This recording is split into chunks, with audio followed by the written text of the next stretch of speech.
Hi, good morning. I'm Brinley Cons, founder of HS Connect, and we're here today with Dr. Collen Cotton, who is a pediatric dermatologist. Dr. Cotton, thank you so much for making the time to talk with us today. As everybody knows, that HS Connect has a huge push this year for pediatric dermatology and bringing more light to the fact that HS does affect peds and adolescents. So we've asked Dr. Cotton to come on today and speak with us about this. Dr. Cotton, how does treating adolescents or pediatrics differ from treating adults? Would you treat them the same, or how does that differ? I think that is a great question, Brinley. So I think the short answer to that is yes. I do treat adolescents a little bit differently, but not across the board differently. So as a little bit of background, as a pediatric dermatologist, what that means is that I have completed a full general dermatology residency. So I am qualified, board certified in dermatology to see adults. But a pediatric dermatologist is someone who, after that, has done an extra year of specialized pediatric dermatology training. And so we're able to kind of compare what we normally would do for adults to how we tailor that to our younger children and adolescent patients. So there's a couple of things that I consider more closely in my adolescent patients. One is that compared to adults, there is a higher relative risk for depression compared to other kids of the same age. So it's really important to look for that and treat it if it's there. Not only does HS and its disease activity worsen mental health symptoms, but there's also evidence that the mental health symptoms can worsen the disease. If you think about it, if you're depressed and not wanting to get up and get going, you're not going to get up and get moving. You may gain weight or you may lose weight unintentionally, and neither of those things can be helpful for your HS. The benefit to seeing adolescents is that it sometimes means that I'm getting them early. So I can do treatments in adolescents that I couldn't otherwise do realistically in adults because they're sort of too far gone for these to work. So laser hair removal, topical therapies might actually work to control disease in some of these early patients. And then being really aggressive with therapy to prevent the scarring from the condition in the first place. It is a little bit harder to sell parents and children on biologics and injections for obvious reasons. No one likes needles. And so that is definitely a challenge and a balance that we have to strike, which is that those tend to be our most effective medications, but they're also the ones that people want to do the least.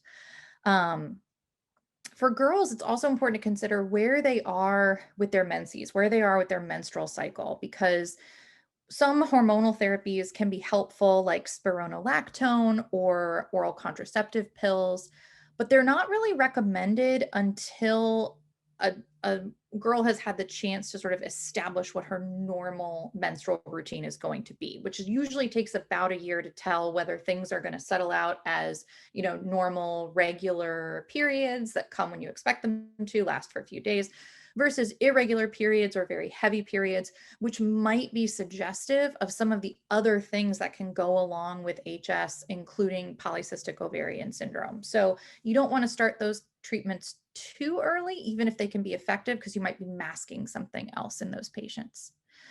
I think it's also a lot harder to ask a previously healthy kid or teenager to suddenly start taking 5 or 6 different medications at once, particularly when a lot of those medications are pills. So I try to go slow when starting people on treatments. I try not to throw a billion things at them. I really try, if I can, I use probiotics and vitamins a lot in those patients, and I try to find gummy availability of those when I can, because that makes it feel a little bit less like medication. The last thing is that we're also definitely limited in safety and efficacy data in pediatric patients, because clinical trials often require patients to be 18 years or older, and only after it's approved and studied in adults do we start to study it in children. We only got adalimumab or Humira approved down to age 12 in 2018, so really recently. And that was despite a lack of safety data specific to the pediatric HS population. It was actually based on safety data from other conditions like inflammatory bowel disease and rheumatoid arthritis in kids of that age.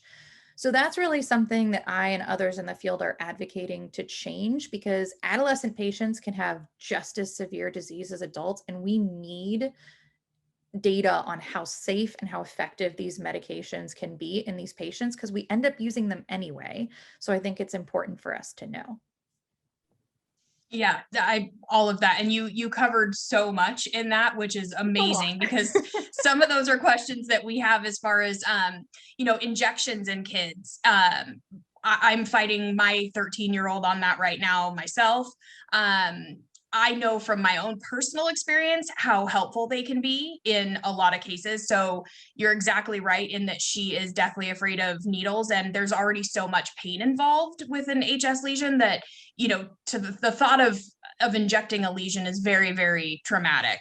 I think for those of us who have been through it ourselves, you understand that kind of the no pain, no gain theory applies with it. So trying to get that through to a child, though, it's virtually impossible, until they can actually feel the results themselves. So yeah, thank you for touching on that. That was definitely, I'll continue to try to encourage mine. What treatment options do you recommend most often for pediatric patients? So I think that question really depends on what stage I get them at. So if it's early, just topical therapies for maintenance with like a flare plan of either specific topicals or oral antibiotics, that can be a really great place to start in the really, really early patients. I'm more likely to try things like a specific course of antibiotic or kind of like long-term low dose antibiotics as a single therapy than I am in more severe disease, where I often will add things on top of that if that's something that we're doing. I think there's really a need to balance sort of the lowest risk of systemic effects and side effects with the known effects of not controlling the disease early on. So for patients with mild to moderate disease, I really encourage more aggressive treatments to prevent that significant scarring that becomes permanent and then often requires procedural treatment. Even if later down the road you can get it under control with medication, you've still bought yourself some type of procedure. I also recommend, I kind of mentioned this before, but nicotinamide and zinc supplementation, as well as probiotics. I think those are pretty low risk and an easy thing to do. And most patients and their parents feel comfortable because it's something that's more natural, sort of on the vitamin and probiotic side of things. For female patients in particular, I do think that hormonal therapies may be more helpful compared to some older patients, depending on when their age of onset was. And I think that's something I try early on if antibiotics don't get things under control. But for my severe patients, I treat them with all the same medications that we have ended up using for adults. So Humira, infliximab, Stelara, all these different kinds of things. I'm just sort of trying isotretinoin, trying whatever we have available to us for those patients. And how would you dose zinc differently for a child versus an adult? So that's a really good question. So pediatric patients do receive medications dosed by weight, but by the time they reach adolescence, they're usually considered to have kind of maxed out at the adult dose most of the time. And many, though certainly not all, patients with HS are also a little bit more likely to be overweight or obese, which also makes that, kind of even more true. So the dosing is not really that different from an adult for a patient who might be like 8, 9, 10 years old, depending on kind of their weight. And I work with a compounding pharmacy to compound together 30 milligrams of nicotinamide and 90 milligrams of zinc gluconate, and that's an adult dose. But it's just a daily vitamin that kids can take. And then I also, probiotics, while they don't necessarily have a ton of evidence to suggest which ones might be most beneficial, it makes sense to me that they might be helpful, since we know that the microbiome and the balance of bacteria living on the skin in patients with HS is different from patients without HS. And so we don't really have a lot of information there in terms of efficacy, let alone dosing of the particular, units of bacteria and those probiotics as well. So in general, most of the time, dosing for teens and adolescents is roughly the same as it is for adults. Okay, perfect. I think that'll be helpful for, parents who want to kind of pursue that on their own end too. And again, neither of those things are going to hurt. So there's no harm, no foul in those.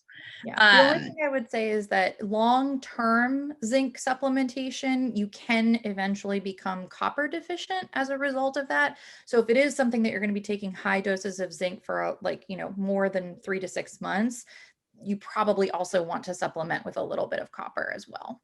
Perfect. Thank you.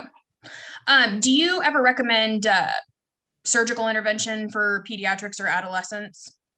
So I definitely do. If we're counting, corticosteroid injections as surgical, I always give them the option. And we kind of, you mentioned this with your daughter, I want them to know that it's there.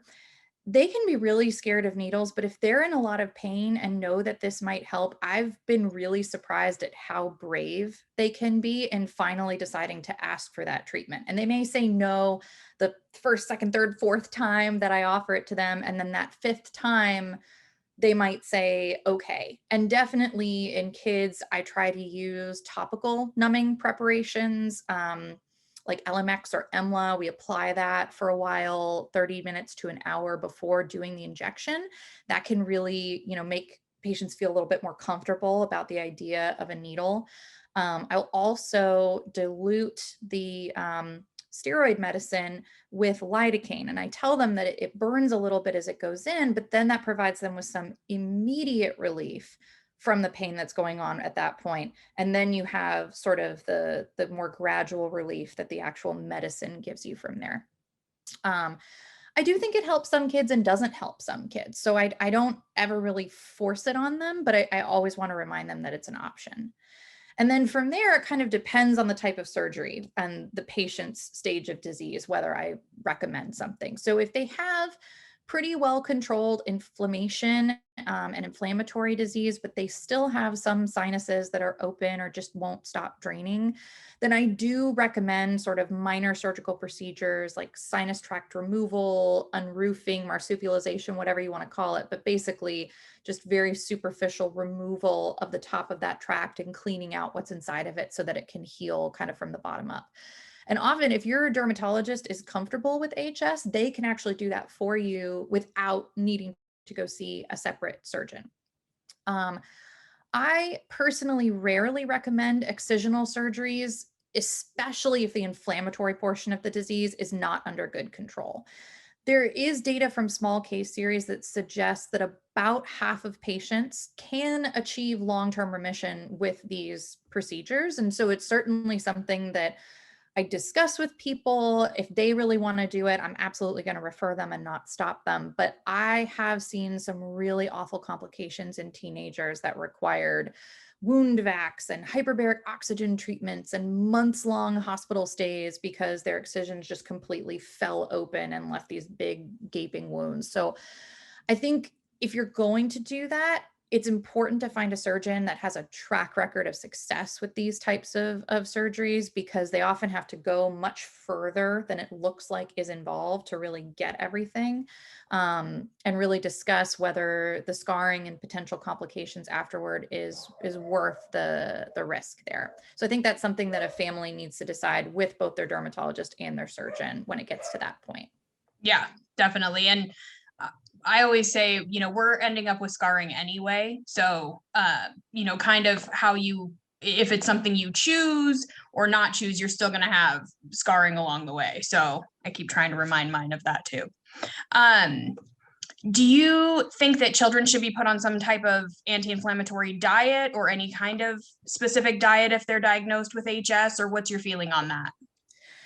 I think it's always a difficult conversation because on the one hand, we know that increased weight is associated with HS, and there's some evidence that certain diets can be helpful. But there is sort of like a chicken and egg argument that, some studies have suggested that the increased weight comes first and then leads by the HS. And then others suggest the opposite, that, this pain and symptoms of HS may actually lead then to increased weight as a result of symptoms. And since patients have such a delay in diagnosis, like the studies routinely showing like 7, 9, 10 years between onset of symptoms and when they actually get a diagnosis, it's really hard to tease that out because you're asking somebody to remember something from 10 years ago when they were often an adolescent or a teenager, which they may not remember very well. I don't want patients to develop an eating disorder or severely restricted eating. I do think that when we really hammer in on the weight aspect of things, teenagers in particular are very vulnerable to that. But there is some evidence to suggest that eliminating certain foods like nightshades or brewer's yeast or following a ketogenic or Mediterranean diet can be helpful.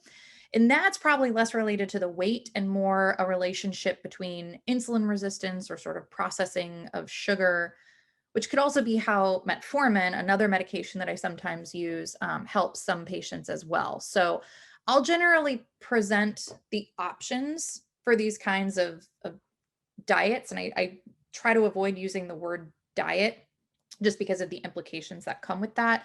But I do advise against strict calorie counting or more than 1 to 2 pounds of weight loss per week to make sure that we're staying safe and, not setting kids up for something worse than where we started. Yeah, definitely. In your experience, do you see if a parent comes in and has stage 3, is it most likely that their child will also have stage 3? How does the hereditary or familial track help with that? So I would love to have an answer to that question. We really don't know. We do know that earlier onset, so like depending on the study you look at, early onset counts as like before 13, before 21 years old, but kind of in the, adolescent to teenage years. We do know that earlier onset HS is associated with a positive family history, but the limited data out there suggests that earlier onset is not necessarily associated with worse severity, and that familial disease does not necessarily correlate with worse severity. There actually haven't been any studies looking at the severity of the parent's disease and the severity of the child's disease, which is something that I think, needs to change. Yeah. But if a patient can be diagnosed early and started on treatment early, then they may never progress to stage 3, even if their parent has stage 3. What's not clear from the studies that I've read is whether we don't see a difference because parents recognize the symptoms and may get their children treatment earlier, which may counteract any relationship between age of onset or family history and the severity of disease. So I think that is a wide open question. And I've seen it both ways, where the parent's really severe and their child is really severe, or their parent is really severe, but I got them early and we've been able to relatively, keep it in stage 1 or 2 for a while. So I don't think there's a good answer, unfortunately. No, and that's perfect. And it's also shocking that hasn't been studied because there's so much untapped information there. But I do agree. I think that, especially for parents who have HS, you are able to identify that in your child so much earlier. So we are cutting down that 7 to 9 year, time from onset to diagnosis in a much bigger way and making an impact there. And also, helping our kids get treatment earlier. So I guess in this case, there are some benefits to having HS, but a little silver lining. Yeah, I'll find it wherever I can. You had touched on earlier mental health, and that is another, huge area that we're reaching out to and focusing on this year as well. especially right now in dealing with a pandemic, kids not being in school, that's already taking a huge toll on mental health for our children.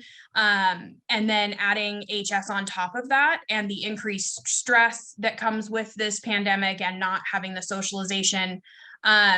What do you look for when you see a patient to kind of identify if you think that they may be suffering from depression, since it doesn't always present the same way? Yeah, it can be really challenging. I think it's important, particularly as kids get more into the teenage years, but something that I think I probably could do a better job of, honestly, and I think other providers could as well, is sort of right at the beginning, sort of making the effort to talk with everybody as a family, but then also spend time with the patient by themselves and really just let them get comfortable with talking to you. And most of the time, the first time I do that, the kid just sits there awkwardly and they're like, I have nothing else to say. It's fine. But, if you make it clear that that's going to happen every single time, then they can become a little bit more comfortable with that. And I think, you know, there are certainly questionnaires that can be given, and there is one depression questionnaire called the PHQ-9 that will give sort of screening questions to our patients when they come in. And then if they're positive, we kind of go down the rest of that. And I think it is also helpful to get the parents' information as well on sort of what they've been like, what they've been doing, and getting a sense of objectively, like, what do you do on a daily basis? How often do you leave the house? How often do you leave your bed? How often do you leave your room? Because that can also sort of be an indication. Honestly, with the pandemic right now, I feel like if you're a teenager and you're not a little bit depressed, there might be something wrong with you. So I feel like that makes it difficult. But I also think that one of the advantages to this is that the access to mental health services virtually has really kind of taken off. And while it's not ideal to not be, in person with somebody, I think it's really, really great, especially for teenagers who may not feel comfortable seeking out those services if their parents are not necessarily supportive of that type of thing. Because there's definitely a stigma against mental illness, depression, anxiety, that sort of thing, sort of a, why can't you just like get over it? And I do think, while it's a really hard position to be in, the nice thing is that in a lot of states, there are laws that say that adolescents can access mental health services without the consent or knowledge of their parents. And that's a lot easier to do when it's FaceTiming with someone on your phone than it is physically going to a location like once a week. So that's sort of a long roundabout answer of kind of trying to look at it a lot of different ways, and then also being sure that you explore that every single time that you see your patient, because just because they weren't depressed a month ago doesn't mean that they can't be super depressed this month. And do you notify or kind of give parents a heads up that mental health can definitely be an issue with a disease like HS? I really try to, because the evidence is overwhelming that patients are at higher risk of depression and anxiety.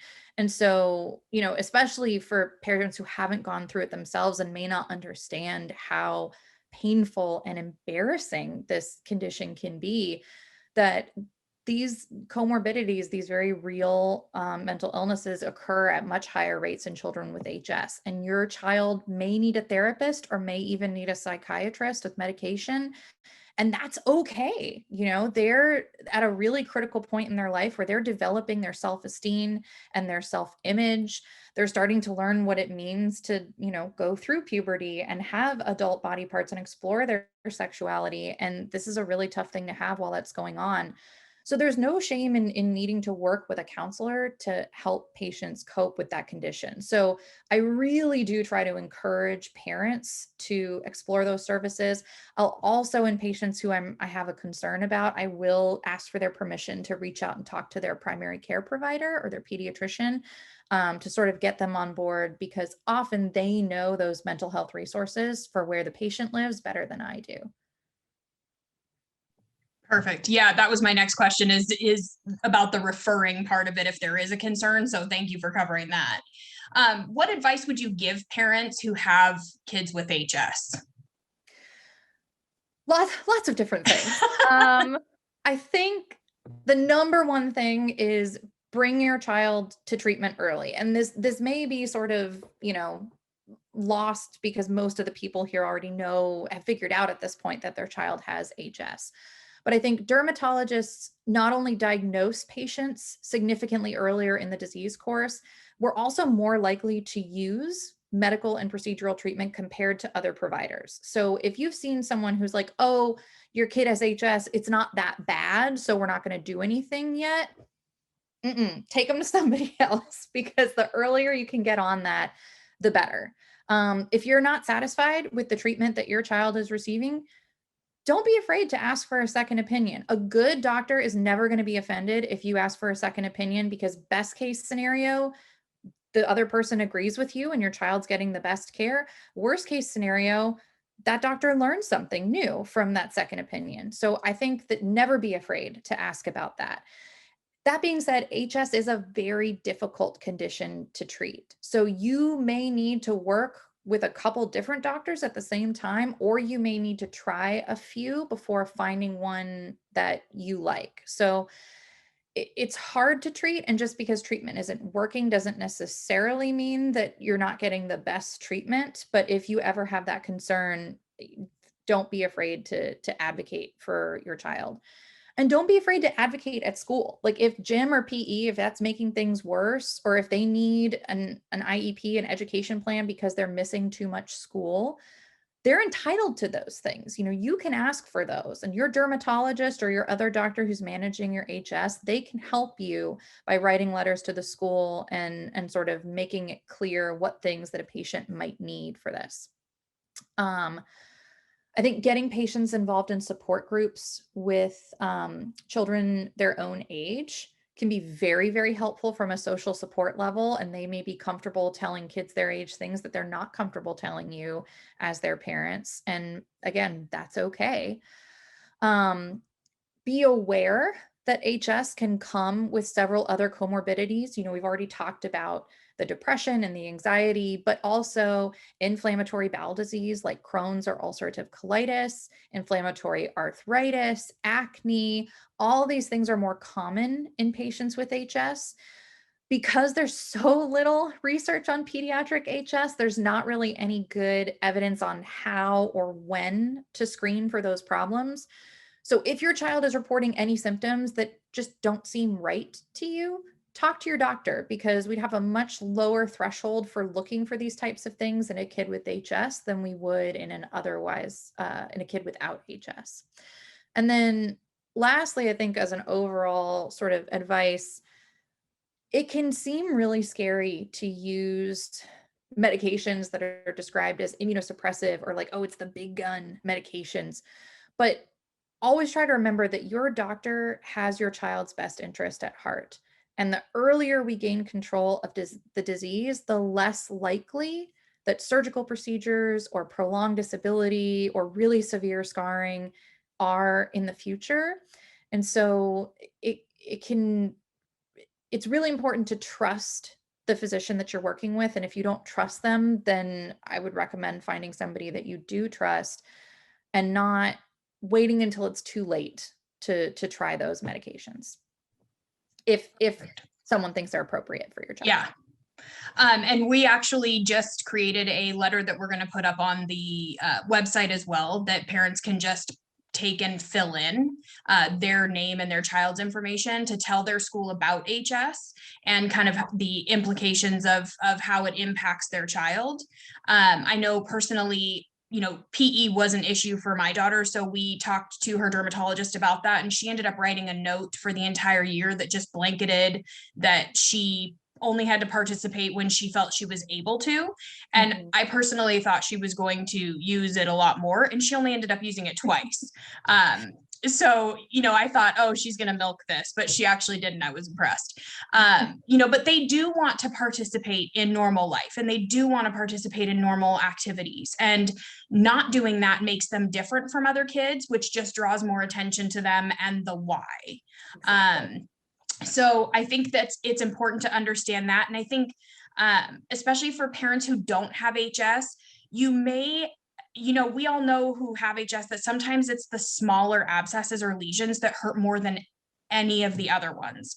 So even though your kid may look and, they may have a pea-sized lesion or abscess, that may hurt more than one that's a quarter or, $50 size. So it's not all on the surface. So please, as a parent, respect your kids' opinion about where they are. We use the 1 to 10 scale constantly, checking in, where are you on a 1 to 10 to decide kind of where she's at.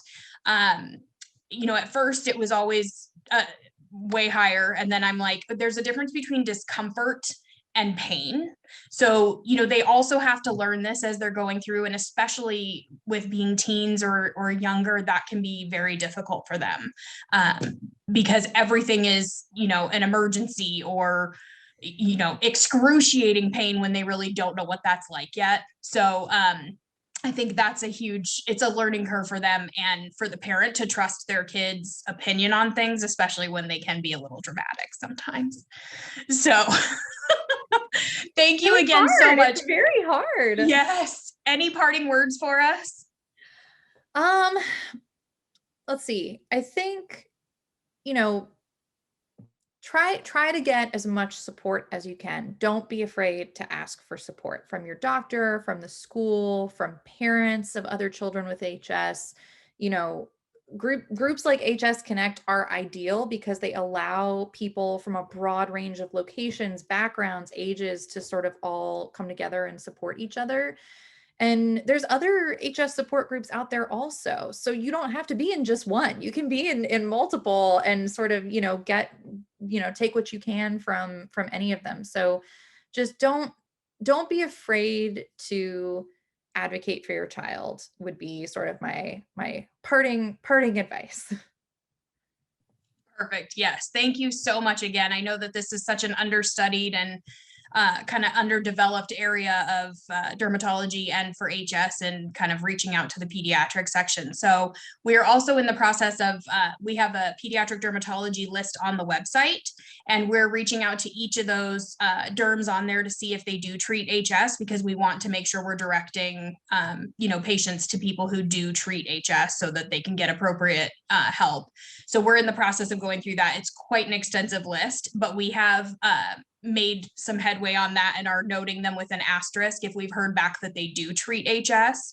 So we want to encourage people to use that resource as well. It does cover all 50 states. So that's a wonderful thing to kind of have a place to start, because we know it can be really convoluted and complicated to try to find somebody who treats HS, especially pediatrics. So yeah. Pediatric dermatologists in general are a little bit hard to come by. I think it's something like 18 states have either 0 or 1 like board certified pediatric dermatologists. So you may not be able to get your kid to a pediatric dermatologist, and that's okay, because there are probably people around you who have sort of taken on that aspect of caring for pediatric dermatology patients. So it's just a matter of finding the right person. Yeah. And don't be afraid to call and ask if they do treat, a lot of, we're finding in going through the list that a lot of adult clinics also treat pediatrics. So it may not be something that they heavily advertise that they do, but they do treat peds or adolescents. So definitely call and ask and see if that may be a good fit for them. Definitely. So perfect. Thank you so much again. I really appreciate it. Absolutely. Nice to meet you. Thank you so much for having me. Thank you.